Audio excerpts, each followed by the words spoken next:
Matthew Dahlitz and Richard Hill, welcome to Shrink Wrap Radio. Hi, Dr. Pleasure Dave. to be here, as always. Yeah, you've had me on your guys' podcast a couple of times, and I'm flattered to be featured on your website as one of your experts on your Science of Psychotherapy website, and also to have created a couple of online courses offered there. So yeah, absolutely. Yeah. We're honored to have you on our platform, and we're both long-term listeners of Shrink Wrap Radio. So it's a real pleasure to be here too. Yeah, that's great. Yeah, I hope people pop into the academy and have a look at the course you've put up. It's really interesting. Yeah. Along with all the other bits and pieces. But there's the plug. So fantastic. Get back to it, eh? Yeah. Now, Matt, I know your interest in technology is not entirely new because a while back ago, you were doing something called The Age of Robots, which was to be a sort of a paid subscription magazine. And I wrote several pieces for that. And then I had the impression that you backed off of it because there just wasn't enough market response for it to get traction. Right? Yeah, that's right. Yeah. So a number of years ago, we started ageofrobots.net. It was a repository of information about emerging technology, and then we created a magazine of the same name.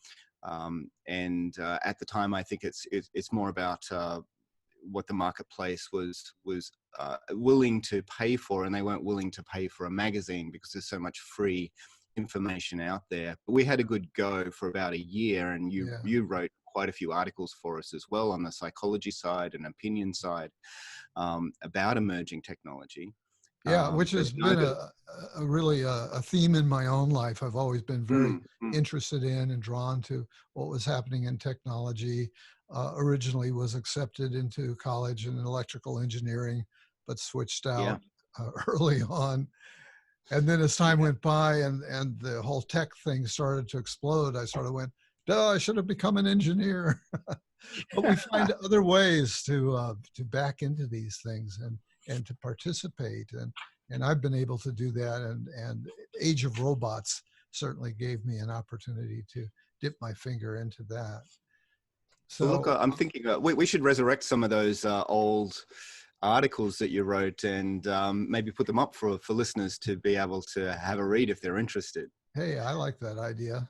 Yeah. Yeah, I'm always looking for ways to recycle things that I've done in the past. I find a different place to put them.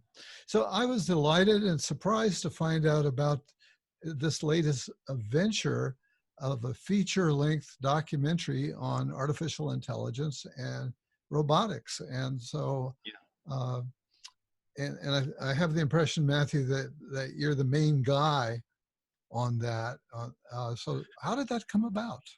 Yeah, well, so my son and I have a production company called Perfect Studios, and we do a little bit of commercial work. And what we want to do is focus on documentaries. And of course, we have an interest in technology. We have an interest in the brain, and artificial intelligence seems like a good amalgamation of all of those things. So we thought we would touch base with a lot of the experts within our area. So we're in Brisbane, Australia, and do a little documentary about where we're up to with artificial intelligence. And Richard and I, we're always talking about how we're complex systems and how our nervous systems are such complex systems. And so to have a conversation about how are we artificially trying to emulate this very complex system, I thought would be an interesting investigation. And indeed it was. Yeah, and unfortunately you were able to share a preview of the film with me, which I was glad to be able to see. And I was struck by with my American-centric self to see how much was going on in Australia and how much expertise there was there. You had some really good people to tap into. Yeah, so we've got some remarkable people here. There's the Queensland Brain Institute. They do a lot of, well, as the name suggests, research on the brain. And there are people there that are also looking at how to use information, use knowledge about how the brain works, and turning that into, algorithms.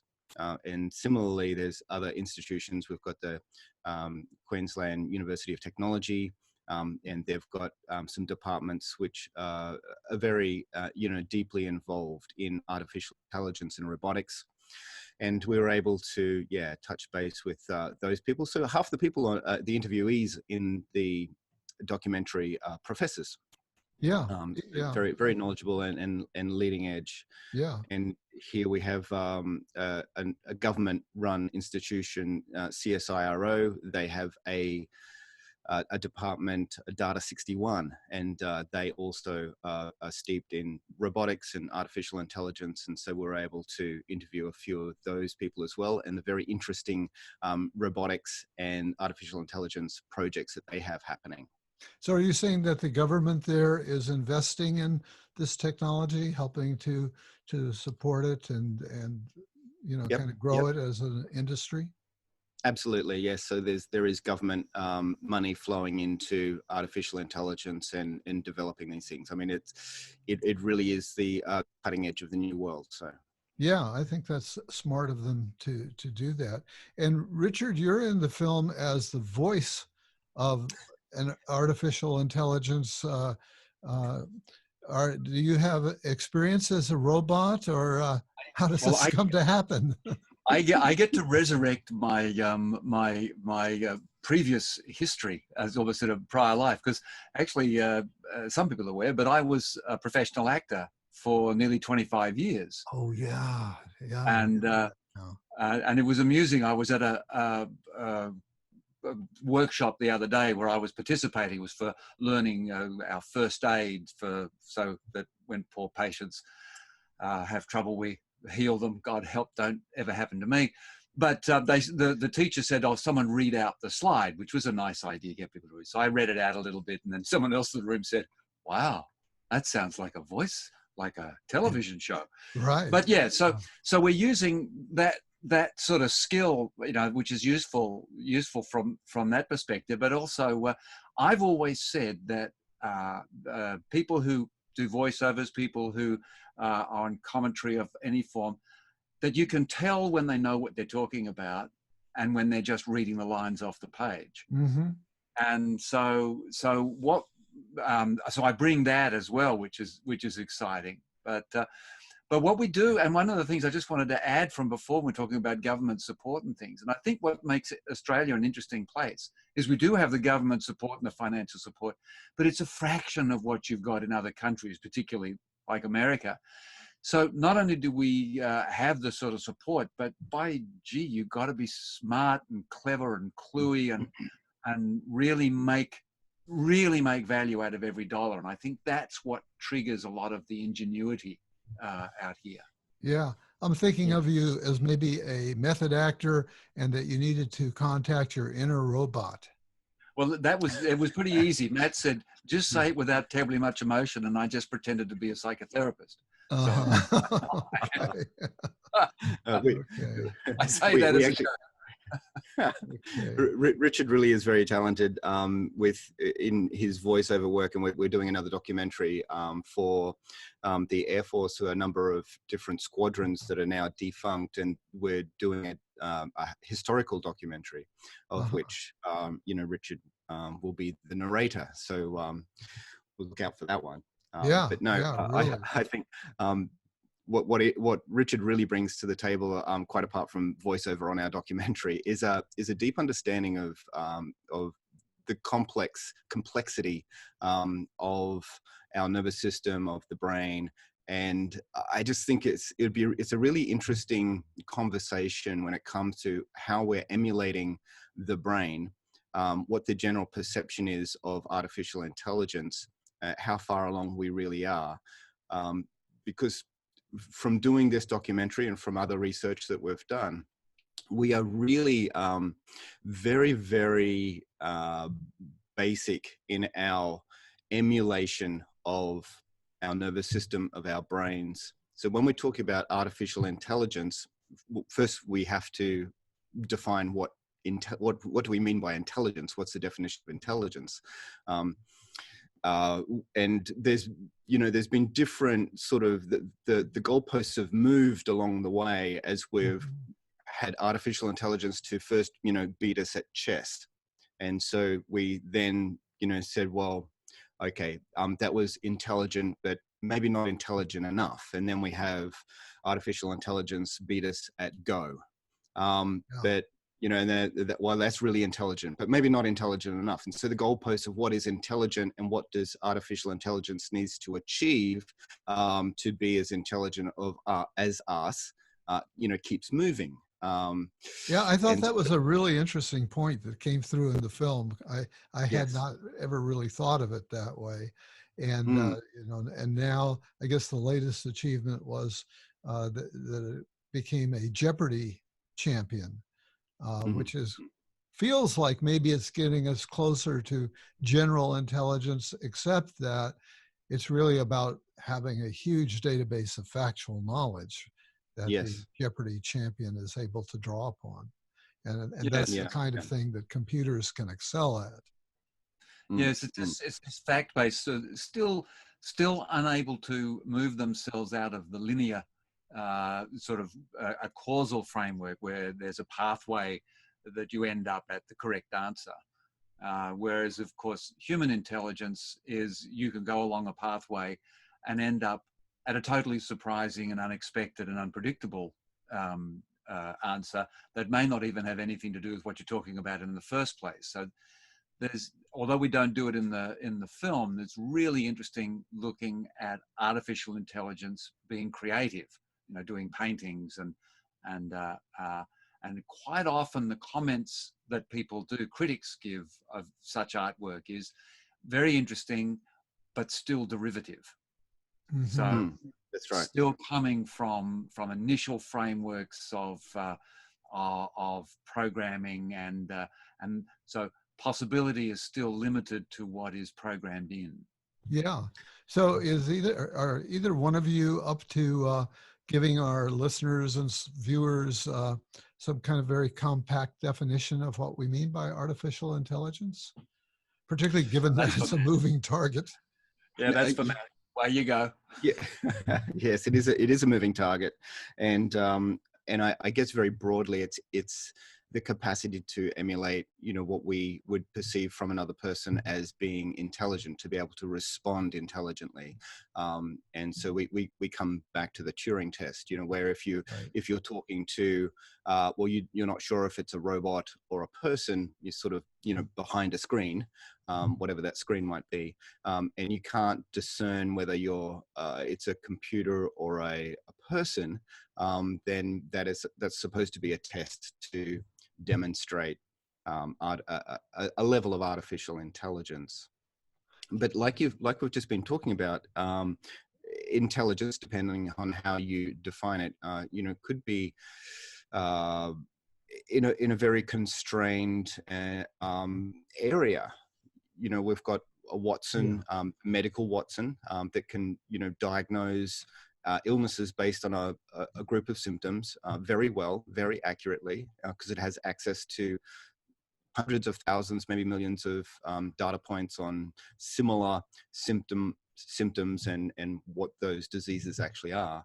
And so I guess the intelligence, quote unquote, is probably more about access to big data banks and being able to then tease out an accurate answer, as opposed to maybe what we'd say is the wisdom of a doctor with experience in front of you, talking to you about your symptoms and, in his experience, what that may or may not be.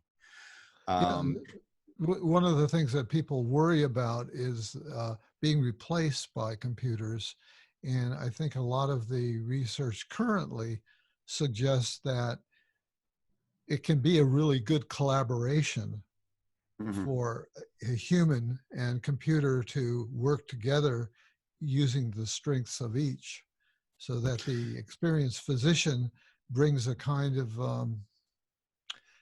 some kind of wisdom based on experience, some kind of a broader pattern that he can draw upon that feels intuitive, whereas the computer is kind of constrained to what's exactly in its database. Yeah, It's a exactly. peculiar thing. It's that je ne sais quoi. And this is the trouble of it. It was really interesting though with Deep Blue, and I know you got some more to say, Matt. But but with Deep Blue, when they were doing the chess thing in the initial stages, I'm not sure it was Kasparov that was playing at the time, but the way that the human being won was to actually do some stupid moves, and it just the computer wasn't it wasn't programmed to anticipate, totally unexpected, unreasonable behavior. Yeah. That's what they then figured out how to compute in. And this is what we see in the film, where one of the chaps is working out algorithms and mathematical equations for emotional behavior. And it's kind of a bit interesting, a little freaky, but so fascinating that it is possible to think in that way, that you can do that. Yeah, I think the interesting thing is, so at the moment, artificial neural networks, they're very simple, although, I mean, they're complex, but in one way, they're very simple connections of artificial neuron, which is weighted in different ways as it learns, and it's in this network, it's in a neural network, albeit artificial. It said, just a footnote, it's taking place in software. So these artificial neurons or artificial neuronal networks are software, computer software. That's right. Yeah. That's right. So weighted links and connections in a very complex web that learns and can learn and have different weights within all of the connections to come to have a certain output. Yeah, so to be able to recognize through vision, recognize that this is a cat, and to be able to output that's a cat. Yeah, yeah. Now, the interesting thing that, sorry, Dave, this is an emulation of one kind of layer of our nervous system, and that is so the neural connections and the weights of the synaptic connections from one neuron to another. But we also have the whole glial network around the neuronal network, which is another form of not just support for the neurons, but another almost like a slow-moving communication network. And then if you listen to people like Stuart Hameroff, there could be a really fast quantum kind of network as well within neurons. And so we have a lot of layers and a lot more complexity in our nervous system, which artificial neural networks don't even touch. Right, right. Because we've got something, if I recall from the film, I think a number that was given was 100 billion neurons in the brain. Does that sound right? Yeah, it's almost that. There's just been recent research where it's been more accurately said about 86 billion, but I give or take a billion around that. Right. But then there are the number of interconnections, and so that sort of logarithmically increases the complexity that's there. Absolutely. Maybe 4,000 or 5,000 connections on each average. On average. That's pretty well connected. And as Matt says, glial cells, glial cells, depending on where you're from. Then we have quantum aspects. Then we have extracellular biochemical communications going on as well. It just keeps. But this is where it gets interesting with when you're saying, Dave, about we're working on software. Our next hardware change will, of course, be quantum computing. Will that be the thing that changes it? Will that is it the hardware that we need to actually change in AI that is going to change this more liquid, this more fluid, this more not just on and off, but on and off at the same time? Is that what we do in our brains? This question is still a long way from being answered. Yeah. I think that we're going to eventually have to go to more of a biological something more brain-like, maybe piggybacking on existing animal brains or something like that to to get the density that's required. But of course, that's entirely speculative. Now, the title of the version of the film that I saw was The Singularity.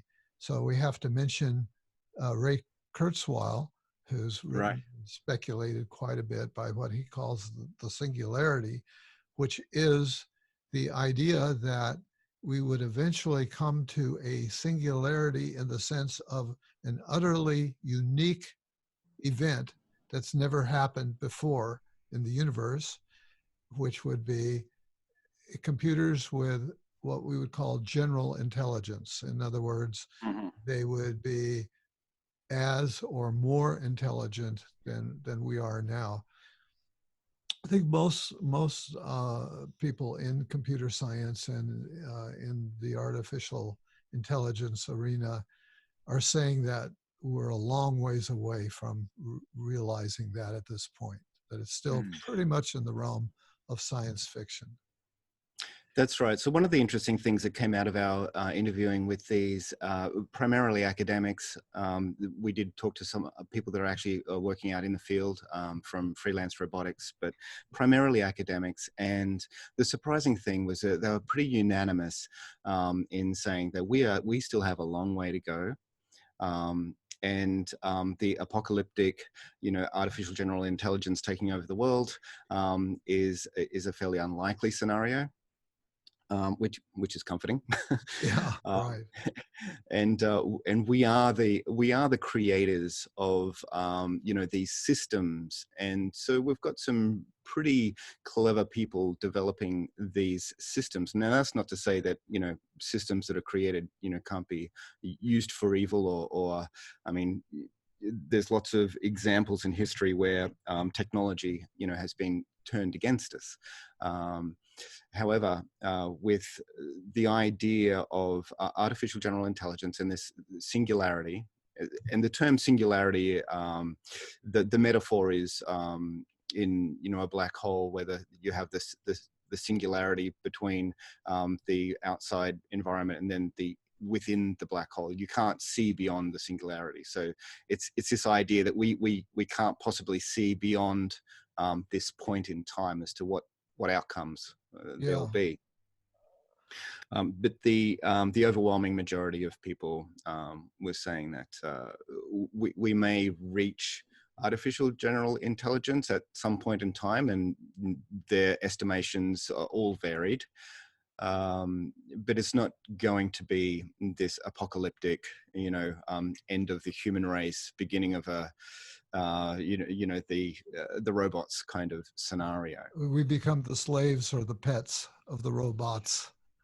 That's one of the more optimistic views, as opposed to they just get rid of us because we're the problem.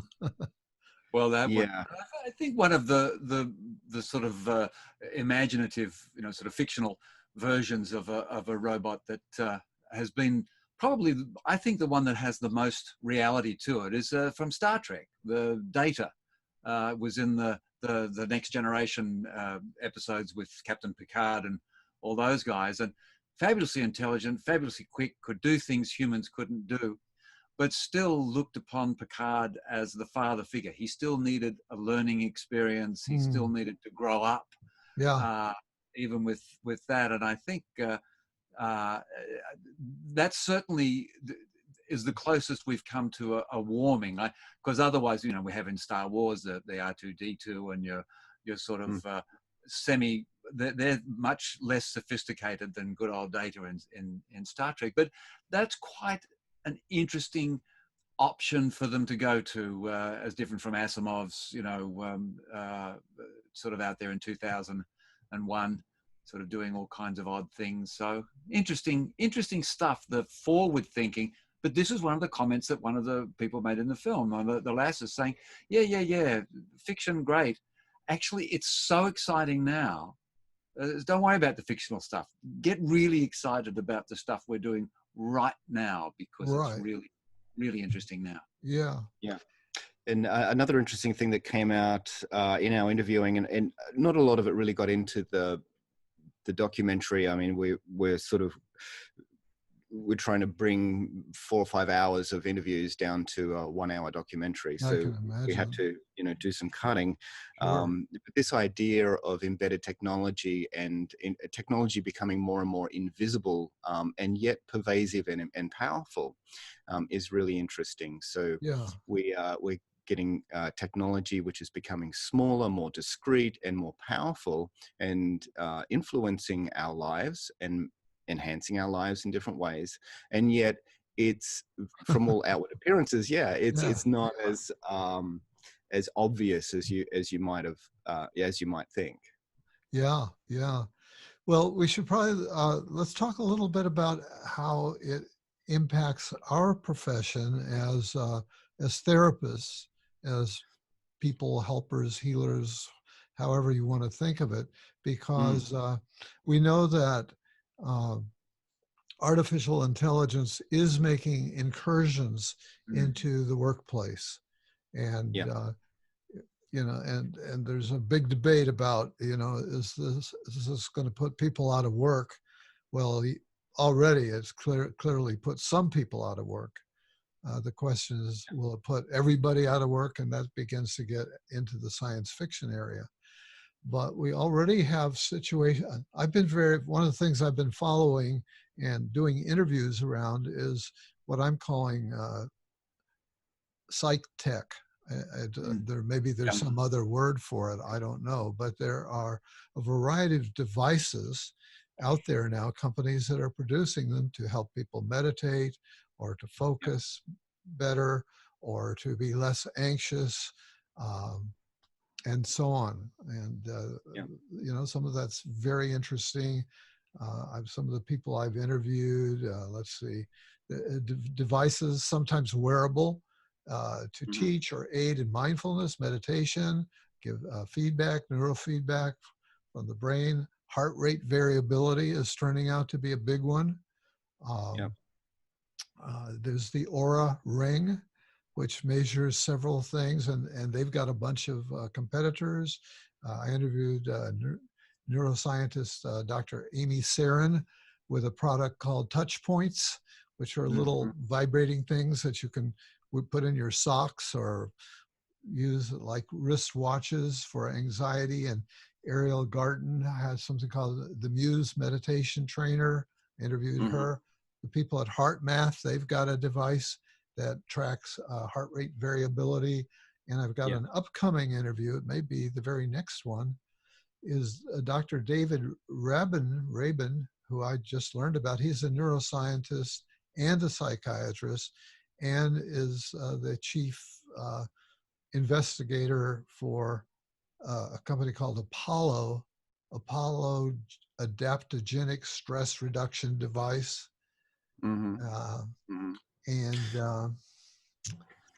So there's a ton of that stuff. And what does that mean for us? How much trust do we put in it?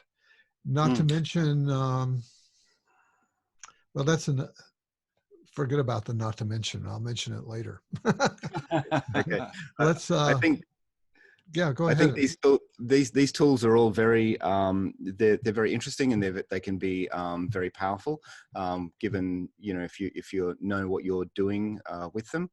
When we're talking about like a heart rate variability monitors, so we're looking at the flexibility of the autonomic nervous system, how easily we shift from sympathetic parasympathetic balance based on the distance between each heartbeat. And so there's some complex algorithms in there to work that out and to give some sort of understanding of the flexibility of our autonomic nervous system. I wouldn't say it's artificial intelligence, although it's intelligent to a certain degree in a very, very specific way. But the real intelligence is the therapist that is working with the person to interpret and to give advice and to lead according to whatever the information that machine gives you. Same with EEG and every other monitoring device that we attach to ourselves. Yeah. So so it's looking like it'll be augmenting an augmentation of a human therapist, maybe another tool in a That's tool right. belt for at least for some kinds of conditions. Now I can imagine, and we've actually changed the beginning of the documentary since you've seen that first rough cut, and we have a jogger who's out, jogging in the bush, and he gets a call from his it was called his central monitor, who has picked up a number of different things physiologically that suggest he might be having a heart attack, and so the AI, gives him a call and says, we're just suggesting that you might just want to just slow down now. We're sending this information to your doctor. We'll get back to you in just a moment. And That was so, just in the news just last night on the right, national okay. news. There was a story about this teenager, and he was alerted by his iPhone Mm-hmm. that his pulse was up to 196, Right. and he should get himself to a doctor quickly. Yeah.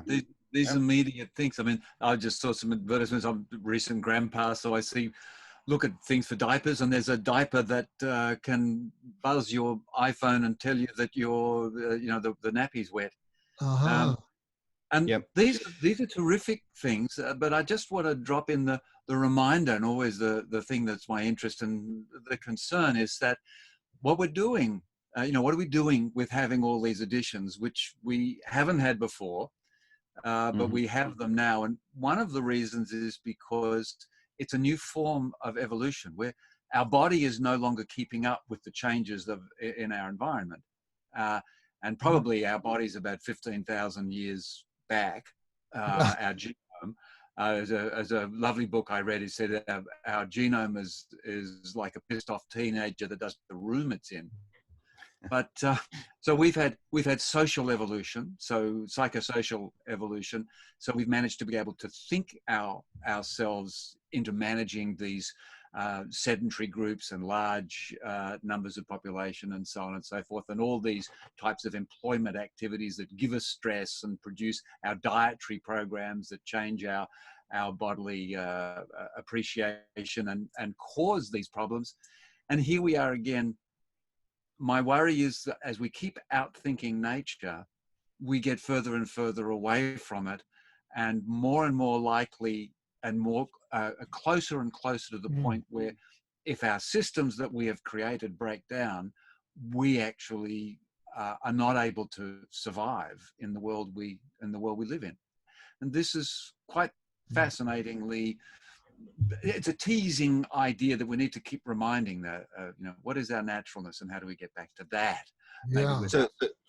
So are you saying that there might be too much technology that is kind of like scaffolding and support around about us, and we're not able to, practice the resilience of, being in life without these things? Well, we need it. I think is also the thing. I mean, we need air purifiers because we've created air that our bodies are no longer able to comfortably breathe. Yeah.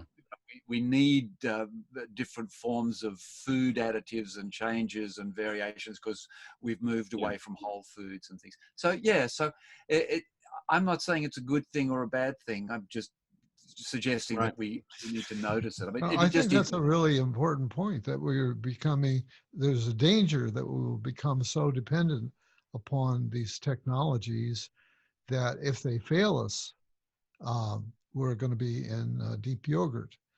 For example, passwords. I have a friend who's experiencing some dementia, and he's no longer able to cope with his iPhone and his computer because he doesn't remember. There are passwords that you can't use a tool if you don't have access to your passwords.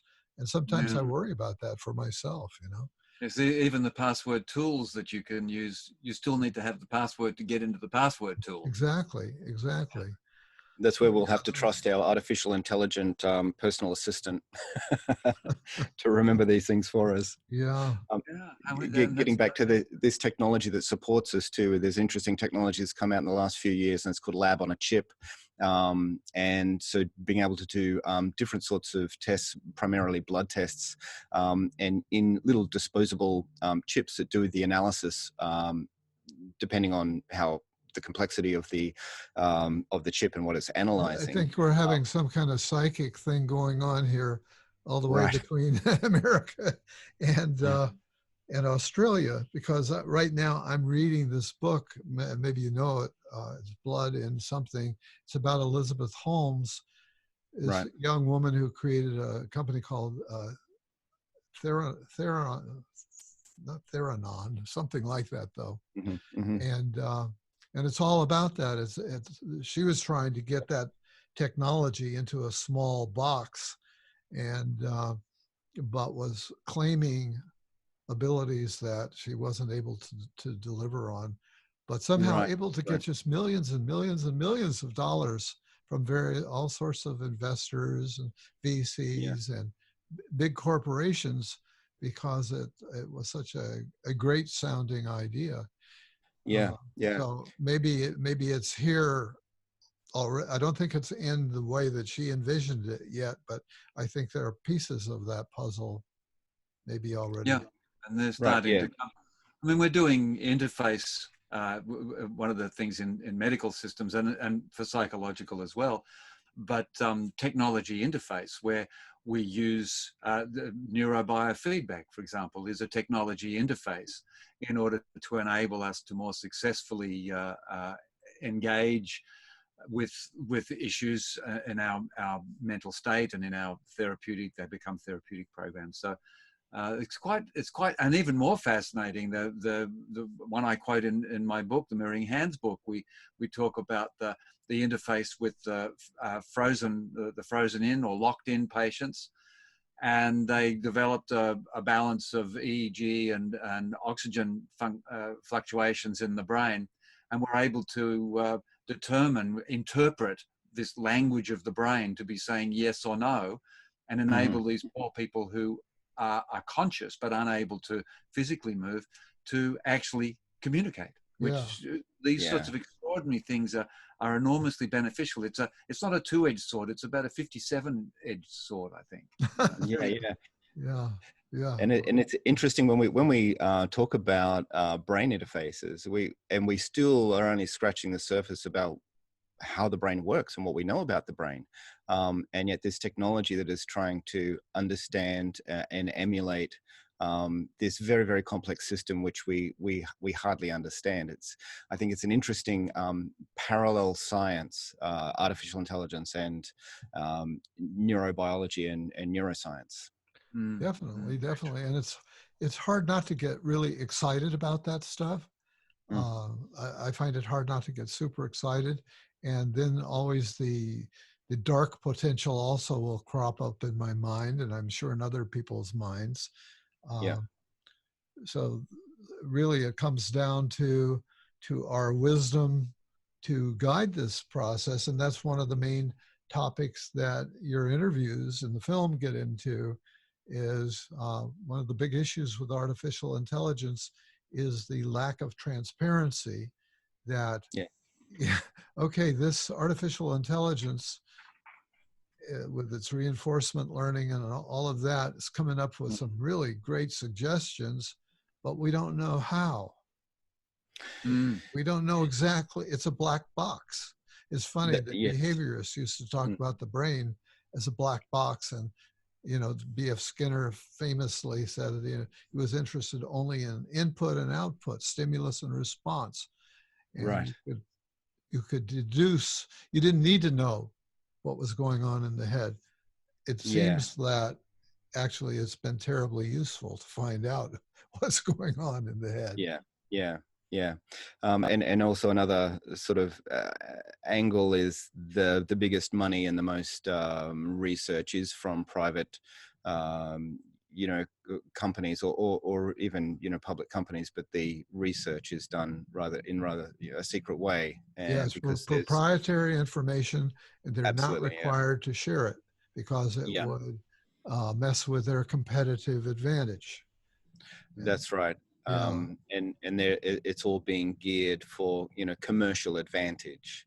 And then the other is another major driver in all of this are militaries, and so there's plenty of reason to, from from both of those angles to try to be as aware as we can and to be active as citizens. And that's another one of the points in the film that people talk about is as we get into these more and more technical areas that you have to have multiple PhDs and MDs and so on to even begin to play in that field. And yet, how do you have an informed public who can help guide, or senators? You know, I don't know how it is in Australia, but the senators often seem dumb. They're older guys, for the mostly guys, and they're older, and you know, they haven't been busying themselves with a lot of details about technology, and now they have to, and judges and so on, then they have to make very important major decisions that ripple out in profound ways. Yes. This is an intriguing thing. That there was an article I saw the other day, is that we're having neuronal, brain research, neuroscience research, where we actually don't have the brain power to be able to figure out what it is. And thinking back to what we see in maths, I mean, the mathematics, there are a number of the Fibonacci equations and things that sometimes it's decades or even 100 years or more before somebody actually then is able to more generally explain the equation. And I think this is very much what we're talking about here, that we're beginning to fidget around, trying to make some usefulness, political usefulness and commercial usefulness out of knowledge that we're still decades away from even understanding. This is a time, this period now is a time when, I mean, this way to be great, back to Star Trek again, when money ceases to be an importance and everything just becomes open source, that would change. That's the next change we need in order to truly progress. And I don't think that's coming in short term. Right. Yeah. When it comes to the advancement of artificial intelligence, we're on the cusp of having very clever algorithms, create even more clever algorithms. Computers being able to code faster, better, and so when we talk to some people about the evolution of these sort of things and how quickly, because computers can just, go through iteration after iteration very, very quickly and, work out what works. We might see an absolute explosion of very smart technology being produced by technology that wasn't as smart as what it's just produced, if that makes sense. Yeah. Wow. Yeah. Well, we're examples of that in a way, right? That is, we are able to invent things that are certainly much faster, that quotes think or compute much, much, much faster than we can. Yeah, and changes. I just quickly, because they're just in the human, just keeping a little bit of the neuroscience in there and the genes. We had we've got a region in our genetics. It's called the human accelerator region, and it's in one of the gene areas. And that in itself somehow, of course, again, we don't know how. We still don't even understand exactly what it is. But that was a major shift in the development of the human brain, which accelerated us away from the other primates. And so these sorts of connections, it's a natural thing for them to occur. So if I can bring naturalness into technology, that's possibly one of the ways that Matt was saying, this unexpected serendipitous connection that leads to explosive outcomes. Yeah, and Dr. David Howard, who we talked to about evolutionary kind of processes that he does, he says that there's a lot of creativity that comes out of that because the algorithms are trying, so many different sort of iterations of a design, maybe, for a robot leg is one of the examples that he gives. The algorithm itself is doing the calculations, is doing the... Yeah, so the algorithm is it's looking for different options, right? And then tries those options out, all in a virtual, environment, virtual world. And you like have generation after generation after generation of design possibilities, right? And it can do many very quickly, much more than we could come up with ourselves. It might take us 1,000 years. A computer can do it in a couple of hours. Yeah. So there's the power of computing, which may exponentially increase with quantum computing, where creativity and novelty come into play purely in this artificial world, which is very interesting. Yeah. So what have we not touched on yet? And that's one question. And another is, what are your hopes for the film? Right. Okay. So one thing we haven't touched a lot on, Dr. Nicole Robinson talks about social robotics and sort of coming to terms with working with robots and developing robots that work within a world that is designed for humans. So when we think about, walking through doors and sitting in cars and all of this, the world is designed for the human form, obviously. And so moving forward, when we're talking about putting artificial intelligence in an embodied form, so in a robot, creating robots that, fit within our world. And so how that sort of comes about, and then our own response to these robots. There's a lot of psychology involved in how we integrate with robots, how robots integrate with us, and that's a very, very interesting conversation. Yeah, whole other field of therapeutic activity. Yeah, very interesting. We easily anthropomorphize, these machines as if they were, sentient beings. And we can take very simple, like a little dog robot, a toy, essentially. Right. But we can imagine, it has feelings, for example. So when we come with very complex systems, so an android, robotic system that kind of stands next to us, kind of like a human in a human form, it's very easy for us to anthropomorphize, to give it characteristics that it doesn't necessarily have, but we reflect those onto the machine. Sure, people do that with their cars. They Yeah. use their cars' names and attribute personalities to their cars. I'm talking about older cars now, even more so that cars become more and more sentient, if you will. Oops, don't move into that lane. There's somebody over there, and here, let me park it for you because you don't know how to park very well. Yeah. So. But the film, Matt, that's really at this stage, it's largely going to be sort of an internally used by the organisations that we've worked with, the university and CSIRO, or is it got a general sort of exposure? Yeah, so we'll put it out there for everyone to look at. We'll have it on Vimeo on demand. Hopefully, we'll get it out onto iTunes and maybe Amazon on demand as a streaming documentary. I'll leave you a link, Dr. Dave. You might be able to put that in the show notes where people can go and as we put it up on different platforms, will be able to find it there. Essentially, this was just an introduction. So this is an introduction to. There's probably a half a dozen or more in-depth documentaries that I'd love to do, just based on these very introductory conversations we had with these experts. I think it's a fascinating field for anyone that's interested in technology and the brain, or either or.